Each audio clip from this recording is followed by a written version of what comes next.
Pernahkah kamu ingin menyelam ke bagian samudra yang paling dalam? Nah, hari ini kamu akan punya kesempatan mewujudkannya. Sebelumnya, seberapa lama kamu mampu menahan napas? Tidak terlalu lama. Tenang, jangan khawatir. Silahkan naik kapal selamku dan ikutlah denganku dalam perjalanan menuju kedalaman. Siap? Oke, ayo menyelam. Saat ini, tepat di bawah permukaan, kamu melihat banyak makhluk hidup berkeliaran di sini. Banyak sekali ikan dan hewan laut, serta halo, orang-orang yang sedang berenang melambaikan tangan ke kita. Tapi kita tak akan berlama-lama di sini. Dadah!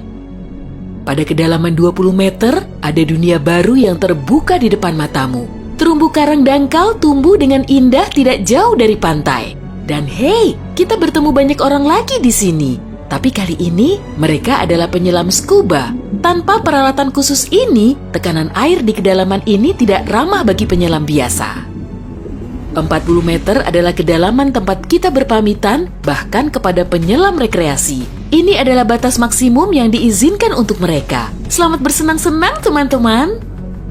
60 meter, dan kita bertemu orka pertama. Paus ini mendiami perairan yang relatif dangkal di hampir semua laut dan samudra di dunia. Tahukah kamu bahwa orka adalah predator puncak? Artinya, orka tidak punya musuh alami dan tidak ada yang bisa mengalahkannya. Pada kedalaman 70 meter, kita bertemu dengan hiu paus, spesies ikan terbesar yang diketahui dunia dengan berat mencapai 60 ton. Umurnya pun lumayan panjang, semoga panjang umur selalu ya. Hiu paus bisa hidup sampai sekitar 130 tahun. Sekarang, lihatlah keluar.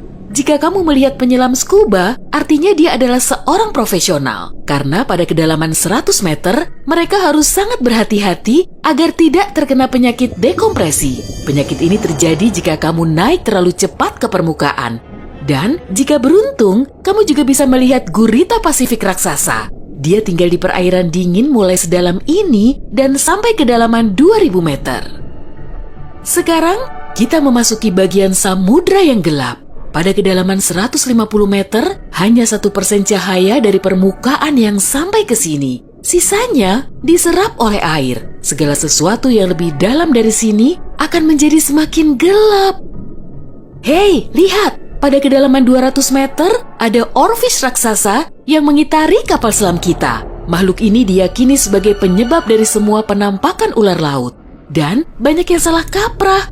Terkadang, mereka berenang ke permukaan dan menakuti para pelaut dan perenang. Tidak heran, panjang ikan ini bisa sampai 11 meter. Pastinya cukup untuk membuat bulu kuduku berdiri. Oke, sekarang kita berada di kedalaman 300 meter. Dan sebentar, makhluk besar apa yang ada di luar sana itu? Oh, aku tahu. Itu kepiting laba-laba Jepang. Kamu bingung kenapa laba-laba? Tuh, lihat saja kaki mereka. Dan jawabannya akan datang kepadamu tanpa butuh petunjuk lain. Omong-omong, kaki-kaki ini juga yang mendominasi ukuran makhluk ini. Tubuh kepiting seperti ini biasanya hanya selebar setengah meter. Mari masuk lebih dalam. Dan di kedalaman 500 meter, kamu akan melihat paus biru terakhir. Tidak, bukan paus biru terakhir di dunia. Maksudku, ini adalah jarak terdalam yang bisa mereka tempuh. Paus biru tidak benar-benar perlu menyelam sampai sedalam ini untuk mencari makanan yang sudah berlimpah di perairan dangkal. Tapi mereka masih mampu. Sepertinya mereka hanya ingin memamerkan kehebatan. Mau bagaimanapun, mereka adalah makhluk terbesar dalam sejarah bumi, baik di samudra maupun di darat. Shh, kamu mendengar ini? Ini adalah suara yang dibuat paus sirip untuk berkomunikasi dengan teman-temannya dari jarak berkilo-kilometer. Mereka bisa melakukan ini berkat saluran SOFAR atau saluran laut dalam yang umumnya dimulai dari 600 meter, tapi kedalamannya dapat bervariasi. Ini adalah lapisan air yang kecepatan suaranya paling rendah dan gelombang suara dapat bergerak ribuan kilometer sebelum menghilang. Pada kedalaman 830 meter, kita telah mencapai titik tempat Burj Khalifa, gedung tertinggi di dunia. Tidak akan mungkin menunjukkan ujungnya ke permukaan jika diletakkan di bawah air. Hei, ayo kita coba. Sekarang kita memasuki bagian samudra yang sangat menarik. Di sini tidak ada sinar matahari dan banyak makhluk aneh berkeliaran. Salah satunya adalah cumi-cumi raksasa. Ya, yang luar biasa besar itu. Dia mendiami kedalaman 900 meter. Bayangkan makhluk dengan mata sebesar frisbee. Paus sperma memburu monster ini, tapi mereka dijamin mampu melawan balik. Melihat mereka bertemu adalah pemandangan yang menegangkan. Dan disinilah kegelapan pekat akhirnya menyelimuti kita. Zona tengah malam. Tekanan di sini sangat besar, sehingga jika kamu entah bagaimana bisa sampai ke sini tanpa kapal selam, kamu akan hancur dalam beberapa detik. Dan lebih malangnya lagi, tanpa melihat apapun, pasti tidak mau kan? Kembali ke topik. Di kedalaman 1100 meter terdapat Mata Barat, salah satu gunung berapi samudra terdalam di dunia. Letusan terakhirnya terjadi pada tahun 2009 dan bahkan direkam oleh kendaraan yang dioperasikan dari jarak jauh. Di kedalaman 1280 meter, kita melihat hiu putih besar yang ganas. Predator ulung ini adalah jagoan di kedalaman ini. Penglihatan mereka agak buruk dan mereka bergerak menggunakan indera penciuman. Jadi, mereka sama sekali tidak membutuhkan sinar matahari untuk memburu mangsa. Aku tidak melihatmu, tapi tetap akan memakanmu. Selain itu, penyu belimbing, penyu terbesar di dunia, menyelam di kedalaman yang sama. Apa mereka sengaja menyelam sampai sini untuk bermain dengan hiu putih besar? Wah, lihat jala-jala besar itu. Kita sekarang berada di kedalaman 1500 meter, tempat metode penangkapan ikan bernama menangkap semua digunakan. Jala di sini akan diseret di sepanjang dasar samudra, menangkap apa saja yang kurang beruntung di sana. Mengenai seberapa merugikannya metode ini bagi kehidupan samudra, biar kamu sendiri yang menilai. Pada kedalaman 1830 meter, jika berada di Grand Canyon, kita akan duduk di titik terendah dan terdalamnya. Bayangkan semua curug di sana terisi penuh oleh air, maka seperti itulah pemandangan di sini. Nah, jika kita benar-benar berhati-hati, pada kedalaman 2000 meter, kita akan melihat ikan naga hitam. Makhluk yang bagaikan muncul dari mimpi buruk ini tinggal di bagian samudra yang dalam dan gelap. Dan percayalah padaku, lebih baik dia tetap di sana. Bentuknya mirip makhluk dari film horor dan aku lebih suka jika kita tidak berpapasan dengannya di permukaan. Pada kedalaman 2250 meter, kita harus berpamitan dengan paus sperma.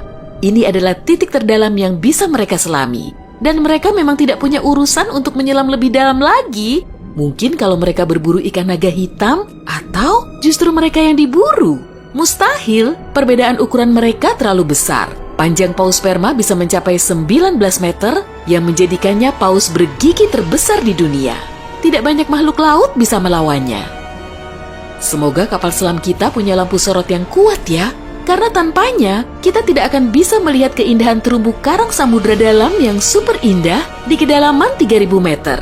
Terumbu karang ini dapat ditemukan di setiap samudra dan sayangnya tidak bisa dilihat tanpa peralatan khusus untuk menyelam di samudra dalam.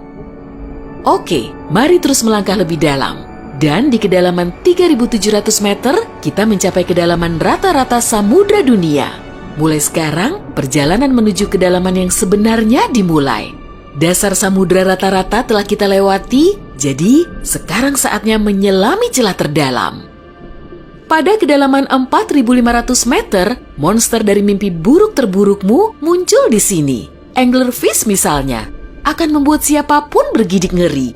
Giginya yang panjang dan bengkok, serta antena di kepalanya untuk memikat mangsa, sudah cukup untuk menimbulkan rasa takut, bahkan di hati orang-orang yang paling berani. Tapi yang lebih mengerikan, mungkin adalah makhluk yang disebut swallower hitam. Itu adalah monster mirip belut yang memiliki perut super elastis dan mampu menelan mangsa yang ukurannya 2 kali lipat. Lihatlah ke bawah, dan kamu akan melihat bangkai kapal terdalam yang pernah ditemukan. SS Rio Grande di Atlantik Selatan yang tenggelam pada tahun 1941 dan mencapai kedalaman 5.760 meter. Tidak heran, kapal ini baru ditemukan 55 tahun kemudian. Sekarang, bagian samudra terdalam dan tergelap dimulai. Kita menyelam ke Palung Mariana. Menurut pengukuran resminya, Palung Mariana dimulai pada kedalaman sekitar 6.000 meter. Ini adalah area yang paling jarang dieksplorasi dan paling menarik bagi para ilmuwan dan petualang. Apa yang ada di dasarnya? Baiklah, kita akan melihatnya. Tapi selagi masih dalam perjalanan, aku akan menunjukkan hal-hal lain yang ada di sini. Misalnya, ini adalah ikan terdalam yang pernah ditemukan. Namanya ikan siput. Dan dia tinggal di kedalaman 7.900 meter. Tubuhnya tembus cahaya sehingga kamu bisa melihat menembus kulitnya.